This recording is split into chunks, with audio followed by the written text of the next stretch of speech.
Olá a todos, sejam muito bem-vindos. Hoje estamos aqui no OCCast, o podcast do Grupo Oncoclínicas, trazendo conteúdo de qualidade, abordando temas em saúde de uma forma clara. Então, hoje a gente vai falar sobre um tema extremamente importante, que é a relação dos hábitos alimentares, da obesidade, da sarcopenia, com o risco de desenvolver câncer e a importância também desses temas após o diagnóstico oncológico e em toda a sua jornada. Eu me chamo Luciana Landeiro, eu sou oncologista clínica do Grupo Oncoclínicas, aqui em Salvador, Bahia, e sou líder do programa de survivorship do Grupo Oncoclínicas, Você Sobreviver, um programa que tem o intuito de olhar de uma forma mais abrangente e contínua ao longo de toda a jornada dos nossos pacientes diagnosticados com câncer. E estou aqui com meu colega. Olá, Luciana. É um prazer muito grande estar aqui para conversar sobre um tema tão importante, né? A gente sabe que a melhor arma contra o câncer é a informação. Então, discutir um tema tão importante como dieta, atividade física e como a gente pode prevenir câncer, além de dicas também para aqueles pacientes que estão ou durante o tratamento ou se preparando para entrar no tratamento para o câncer. Para isso, temos aqui convidados importantes. Meu nome é Eduardo Moraes, eu sou oncologista clínico da Oncoclínica, também trabalho no nosso Cancer Center de Salvador e estou aqui muito animado aqui para esse bate-papo, que eu tenho certeza que vai trazer informação muito importante para todos nós.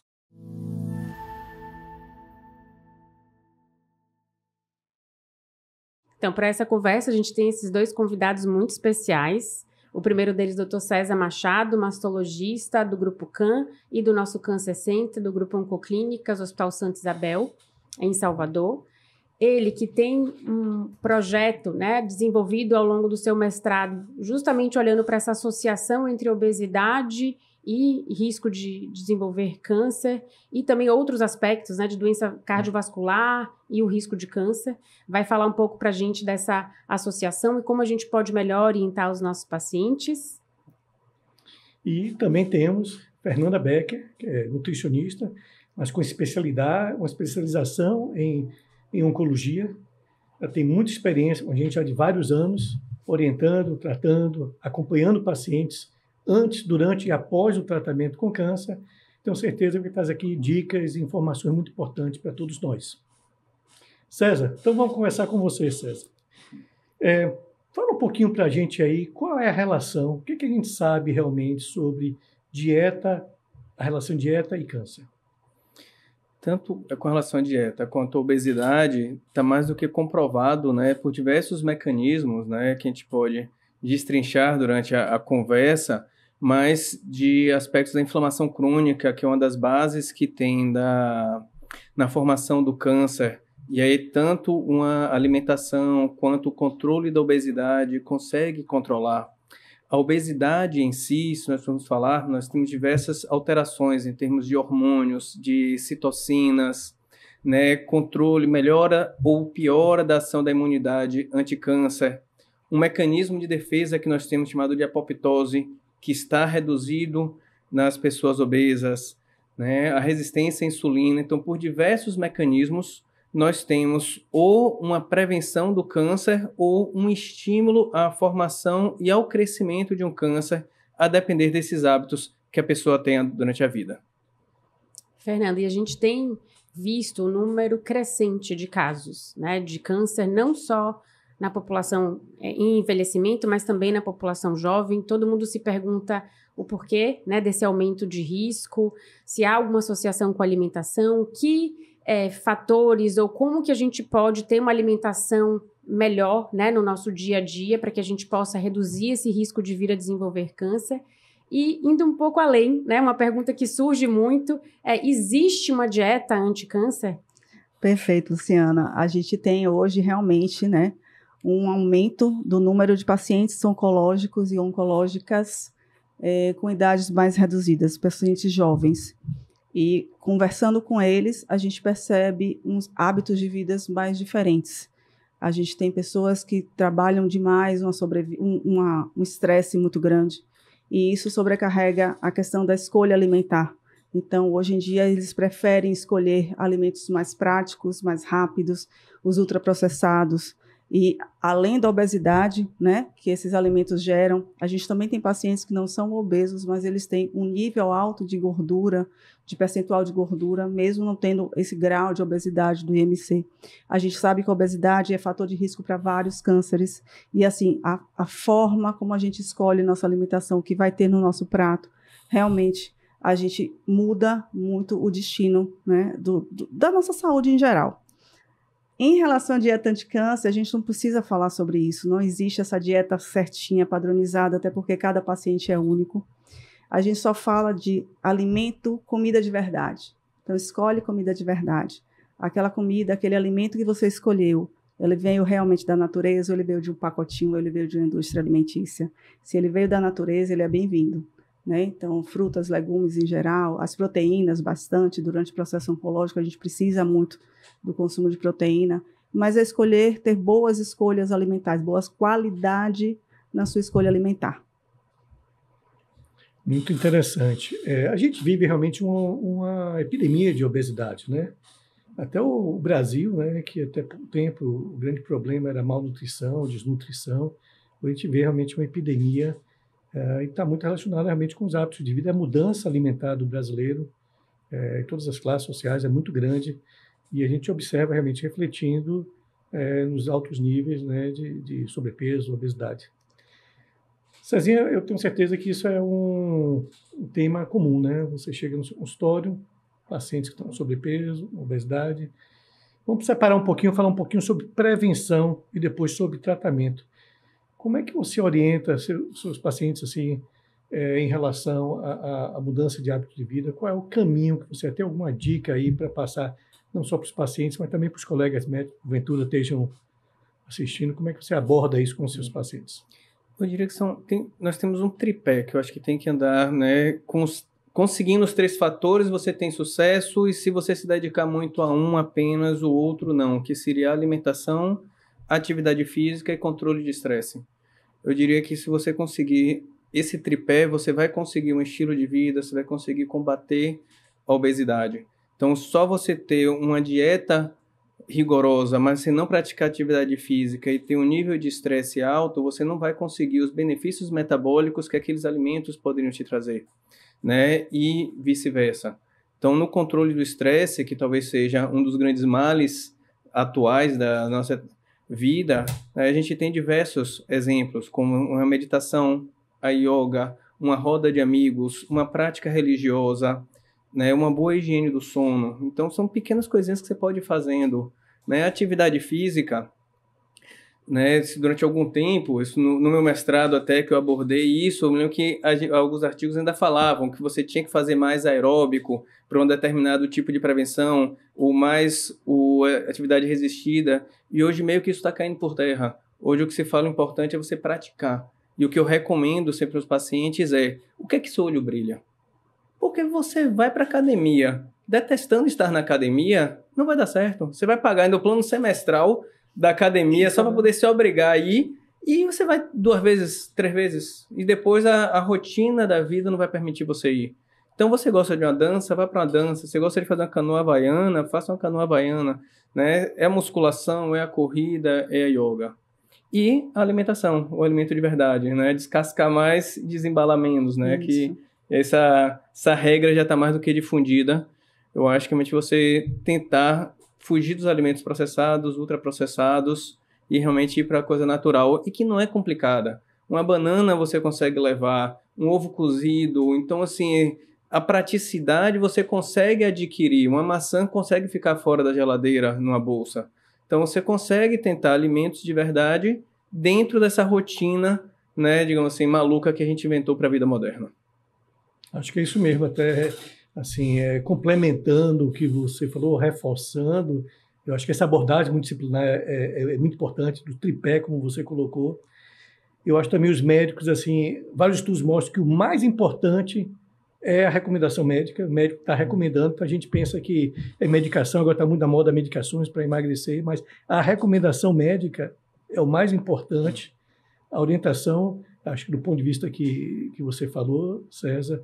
E é interessante que recentemente no grupo de médicos está se discutindo qual a melhor atividade física, E o meu ponto é exatamente igual ao seu. A atividade física é aquela que você gosta e que você faz, que você pratica. Essa é a melhor.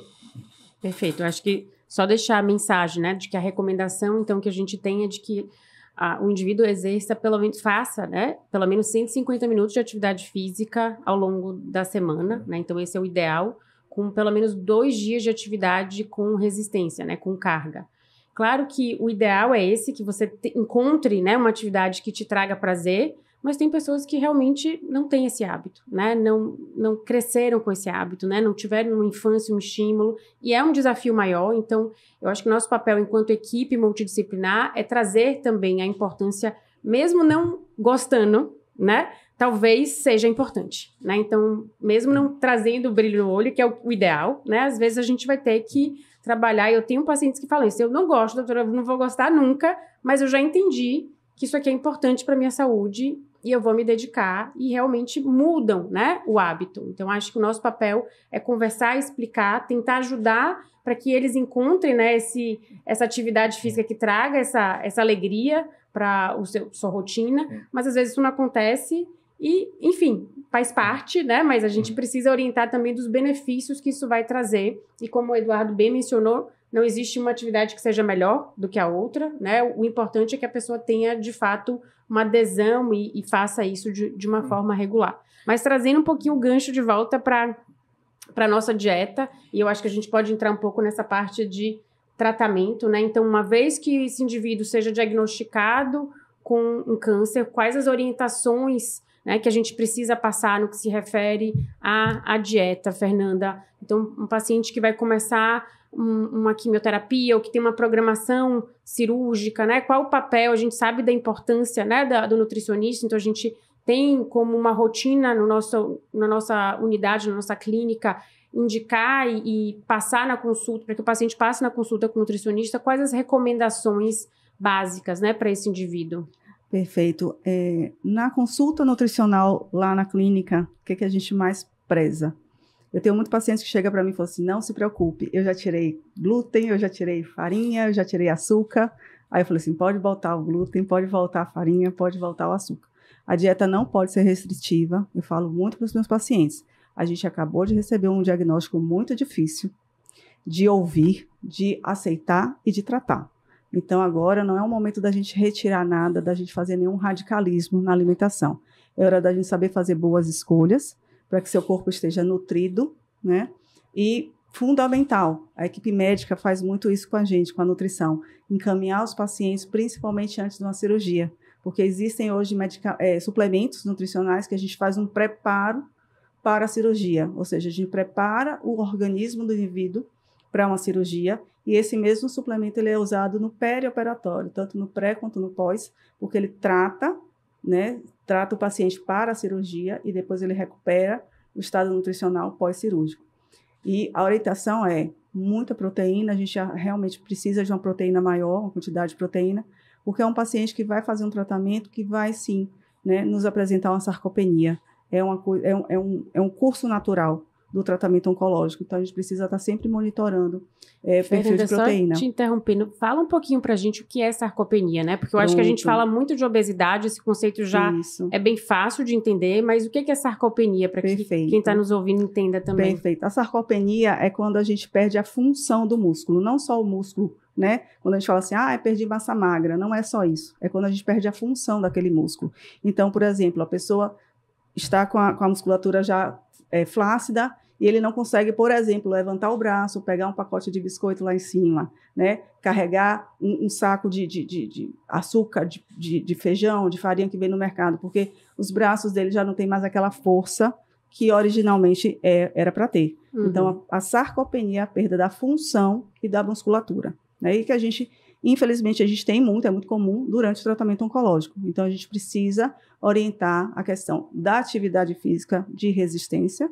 Então, a gente faz muito a questão de pilates, musculação, a própria yoga também promove essa questão da resistência muscular e, aliado a isso, alimentos que tenham mais proteína na sua composição. E a gente pode ter um paciente obeso e sarcopênico? Sim, é muito comum, né? Então, porque a obesidade, normalmente os indivíduos obesos, eles escolhem mais, eles têm uma tendência a escolher mais os carboidratos, os bolos, os pães, as massas, que não contém proteína, né? Então, a gente tem uma perda da massa magra, a gente tem uma perda da função daquele músculo. Então, a gente vê muitos obesos que não conseguem subir uma escada, né? Que não conseguem carregar, por exemplo, um neto no colo, né? Porque eles perderam realmente a função muscular. E a gente precisa orientar na questão de uma fisioterapia, na questão de uma suplementação com proteína e na questão de realmente incentivar a prática de atividade física. Eu acho que é importante só a gente deixar uma mensagem também que a obesidade, hoje a gente entende a complexidade muito melhor, né, da obesidade. E que muitas vezes a gente não tem aqui, né, uma endocrinologista, mas muitas vezes a gente precisa também, né, dessa parceria da equipe multidisciplinar com o endocrinologista para nos ajudar na orientação, porque às vezes a gente precisa também de estratégias farmacológicas, né, que nos guiem aí para apoiar o paciente também nessa perda de peso. Então, só deixar essa mensagem. Eu acho que é perder peso com qualidade, né? Por isso que eu acho importante o que a Fernanda falou, talvez no momento do diagnóstico ou do tratamento não seja o momento de você fazer realmente essa mudança radical. Primeiro, eu pessoalmente não sou uma pessoa de radicalismo, então eu acho que tem que ser um processo. Então tem que encarar como um processo. Claro que se a pessoa tem hábitos muito ruins, excesso de álcool, excesso de alimentos gordurosos, pesados, difíceis de digestão, é óbvio que isso aí precisa modificar. Mas se a pessoa tem uma dieta considerada normal, vamos dizer assim, não é o momento de você modificar tudo. Então, é uma coisa realmente que tem que ser feita aos poucos, ajustando. Não existe uma receita única, entendeu? Tem que ser com o paciente. Eu canso de paciente trazer para mim a receita, eu falo assim, não, siga, faça o que você está fazendo, vamos só aos poucos introduzindo, tirando alimentos que sejam de uma qualidade ruim e introduzindo alimentos mais saudáveis, mas vamos fazer isso como um processo. Mas pegando esse gancho, César, em relação ao procedimento cirúrgico, né? Essa é outra questão. No seu dia a dia, até talvez uma cirurgia de mama, uma cirurgia que envolve muito. Mas assim, a gente lida também pacientes com câncer, muitas vezes já estão desnutridos previamente à cirurgia, muitos deles, como eu trato muito tumores do trato gastrointestinal, então já tem uma perda de peso, uma alimentação prejudicada pelo próprio tumor, pelo enjoo causado pelo tumor. Que cuidados aí o paciente, o médico deve ter também nessa orientação pré-operatória e pós-operatória? A equipe multi é fundamental, né? Ou seja, a gente não vai poder, num curto espaço de tempo, fazer grandes mudanças, né, para este paciente, mas, por exemplo, existem uma série de suplementos que, como você falou, digamos, uma deiscência numa cirurgia mamária é complicado, mas é muito menos danosa do que uma sutura no esôfago ou no intestino, né, que ela abra a cicatrização. Então, você tem suplementos que você pode oferecer ao paciente previamente, e aí a importância de você encaminhar para a nutrição, né? No caso de mama, a gente tem a rotina de encaminhar para o fisioterapeuta já para a primeira avaliação, né? Até pelo risco de linfedema, né? Quando você vai mexer na rede linfática desse paciente, o fisioterapeuta que vai acompanhar no pós-operatório, no pós-tratamento, ele já tem uma primeira avaliação do paciente pré-procedimento, né? E algumas coisas que não adianta, como você está falando, radicalismo. Por exemplo, o tabagismo. Se suspender o tabagismo pouco antes da cirurgia é pior, porque o corpo ele faz uma reação de excesso de produção de muco nas vias aéreas, né, pela suspensão do tabagismo, que você complica mais a cirurgia se você parar. Ou seja, ou ele para esse hábito danoso que é a saúde, que é conhecido, mas ele tem que parar pelo menos uns 20 a 30 dias antes da cirurgia, ou é melhor que ele permaneça fumando para só parar no pós-operatório. Né? Porque se ele parar antes, é o que você falou do radicalismo, de você entrar numa dieta restritiva e que você vai definhar um corpo já fragilizado e aumentar as chances de complicação num corpo que não está saudável, tanto pela doença quanto pelo hábito de vida que ela vinha trazendo, né, no decorrer de sua vida. Isso mudou muito, né? A cirurgia, antigamente, se fazia uma cirurgia de vesícula e passava resguardo, né? Um mês sem fazer atividade física, sem fazer esforço, 1 semana, 2 semanas de cama, internamentos longos. Isso mudou completamente, né? As cirurgias são menores hoje, né? São muitas vezes minimamente invasivas, então elas causam menos trauma. E toda essa preparação nutricional também atividade física, muscular, entendeu? Respiratória, muitas complicações cirúrgicas vêm da parte respiratória.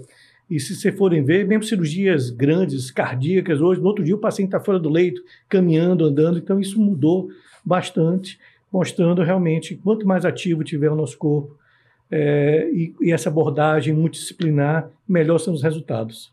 Né? Eu queria trazer só um ponto, porque eu acho que é algo muito frequente no nosso consultório, que é, doutora, preciso cortar todo o açúcar da minha dieta. Acho que você estava falando de radicalismo e você já falou um pouco, né, de que a gente não deve ir por nenhuma linha radical, mas eu acho que esse tópico, assim, eu queria só voltar, porque como é muito frequente, eu acho que é uma informação que é muito relevante que a gente traga.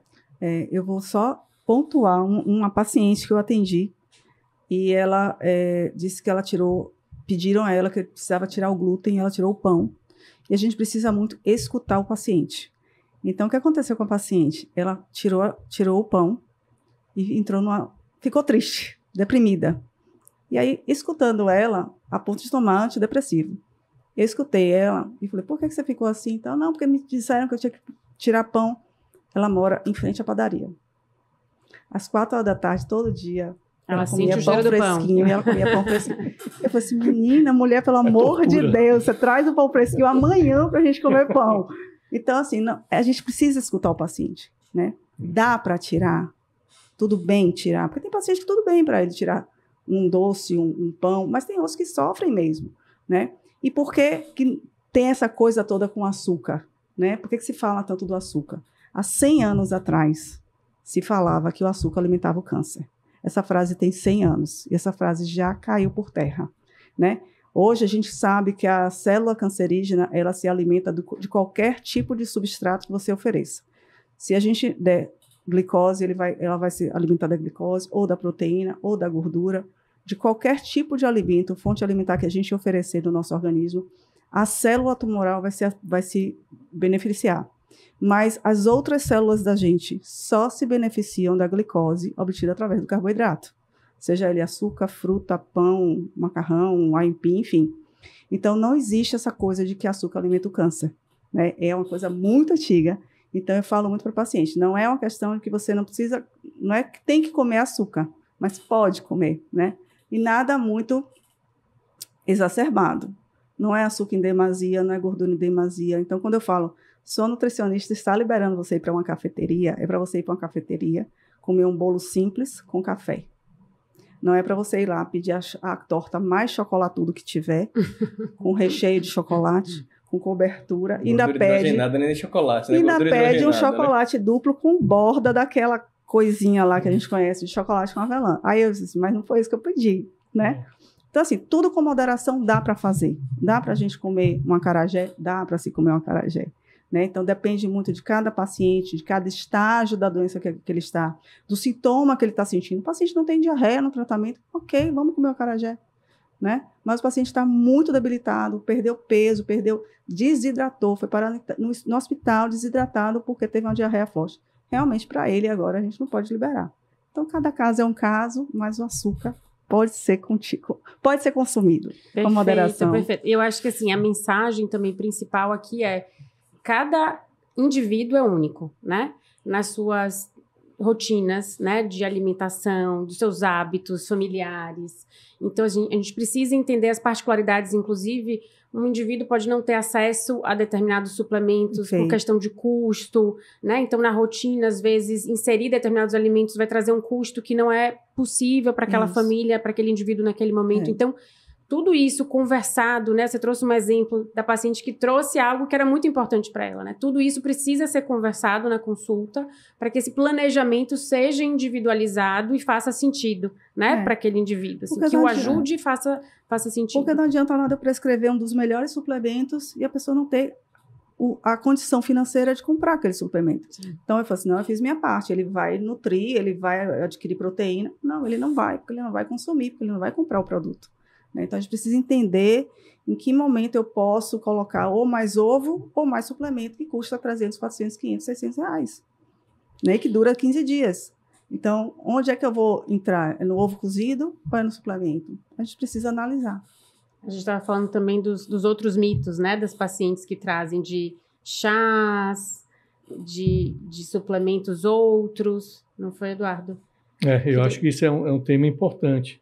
Eu sempre converso com meus pacientes que a diferença entre o remédio e o veneno é a dose, né? Então, tudo em excesso faz mal, né? Até amor em excesso não é bom para a gente. Então, eu acho que o caminho é esse e é individualizado. É muito paciente a paciente, analisando toda a questão social, a questão histórica, a questão do paciente. E, de novo, eu enxergo muito como um processo e não como uma mudança drástica. Mas acho que esse é um ponto que a Luciana trouxe que é importante.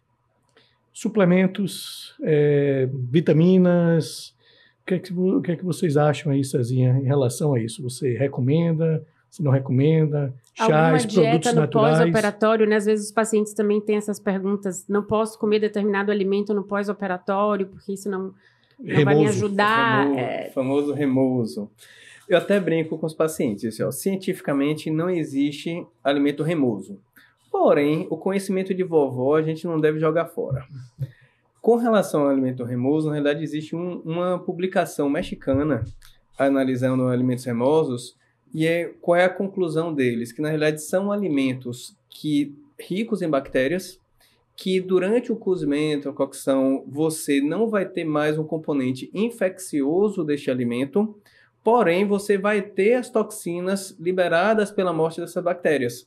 Então, de fato, o corpo, em vez de estar preocupado com a cicatrização da cirurgia, vai estar preocupado em se proteger dessas toxinas liberadas, né, pelo camarão. E aí, cada país tem os seus alimentos remosos, né? É uma tradição, é que nem aumentar o leite. Cada país tem o seu milho, né? Que aqui, para a gente, é o milho que aumenta a produção. Então, assim, o que eu sempre comento é o equilíbrio, né? Você não vai sair num pós-operatório para comer um alimento muito pesado, né? Ou, de fato, que todo mundo... Alimentos que são conhecidamente mais alergênicos, né? Como camarão, frutos do mar. Então, assim... Você tentar aliviar, ter uma alimentação leve, a questão do equilíbrio, ou seja, dos chás. Eu já tive essa experiência própria de consultório. A paciente que era alto risco, não podia fazer reposição hormonal, né, mas não era pós-câncer, e aí eu orientei, ela tinha um pé de amora no quintal, eu disse, a melhor coisa que você tem, então pegue o pé de amora, né, a folha de amora e faça o chá. E aí a filha, depois delatou que ela estava tomando 5 litros de chá de amora todo dia. Eu disse, minha senhora, rapidinho, porque assim, eu já não sei o que isso está fazendo no seu corpo. Porque todo dia 5 litros do mesmo chá, e se a gente vai para os médicos naturalistas, eles recomendam que você tenha variação, rodízio dos chás. Então, assim, isso aí você está fugindo completamente da minha orientação. Então, é a velha máxima do equilíbrio. E durante o tratamento, principalmente, fugir de qualquer modismo, né? Tem estudos, por exemplo, de chá verde diminuindo a eficácia de tratamento quimioterápico para câncer de pulmão. Então, a gente tem que ter esse cuidado, né, durante o tratamento, após, e ter orientação de um profissional específico. E aí a gente lança a mão também de mais a galera da equipe multi, e a farmácia me ajuda muito nessa hora, porque existem chás e chás para pacientes e pacientes. Então, eu tenho um determinado chá que um paciente de câncer de mama não pode usar, mas que um paciente de câncer de colo retal pode, em determinado horário, talvez um horário espaçado do tratamento dele, que é oral. Então, assim, é individualizado mesmo, né? A gente costuma dizer que chá, normalmente, durante o tratamento quimioterápico, a gente não utiliza. Tem uns chás, os chazinhos mais claros que a gente libera, porque existe realmente, né, os artigos comprovam a fonte de ação, talvez a diminuição da ação do quimioterápico em uso concomitante com algum chá. Então, a gente não usa. E suplementação a gente tem para qualquer tipo de coisa. Então, a gente tem suplementação para cicatrização de ferida, a gente tem suplementação para uma sarcopenia, a gente tem suplementos para pacientes renais que estão com diálise, que não estão em diálise. Então, a gente consegue ter uma gama de coisas, mas a gente também, mais uma vez, precisa ouvir o paciente para ver. Dá para fazer? Dá para comprar? Às vezes um suplemento, eu tenho suplementos que são 100 ml do suplemento. Potente, 3 vezes mais calorias que uns suplementos normais. Mas o suplemento, ele tem açúcar. Então, eu não posso colocar para um paciente diabético que está descompensado. Então, a gente precisa analisar todas as comorbidades do paciente, né? Ele não é só um paciente oncológico, mas ele é um paciente diabético, talvez renal. Então, a gente precisa avaliar tudo isso para a gente poder fazer uma prescrição correta, para que aquele suplemento também entre de uma forma correta no organismo dele. Perfeito. Então, acho que, assim, é importante que todos que nos ouçam, né, entendam o papel dessa discussão multidisciplinar para essas tomadas de decisão, né? Então, você mesmo trouxe aqui que você discute com o time da farmácia Muito. clínica, com a oncologia a gente também discute. Então, essas tomadas de decisão são muito importantes serem feitas de forma compartilhada. É importante que o paciente leve as suas dúvidas, né, para o consultório. Eventualmente, passou num especialista fora da equipe, traga, né, a recomendação, discuta com a equipe da oncologia que está assistindo, né, o seu cuidado, para que, de fato, a gente tenha certeza da segurança daquela estratégia para aquele indivíduo em específico, no momento, né, naquele momento específico também da sua jornada. Né? Reforçar, né, a todos que gostaram desse episódio, que comentem, que ajudem a compartilhar. Essa pode ser uma forma de você conseguir ajudar alguém que esteja em tratamento ou que esteja cuidando de alguém que está em tratamento, informações que abordam também a questão de prevenção, né? Então, nos ajudem a partilhar desse conteúdo de tanta qualidade. Agradecer imensamente a presença de Fernanda Becker, de César Machado e do meu amigo e parceiro aqui, Eduardo Moraes, para compor esse OCCast de hoje.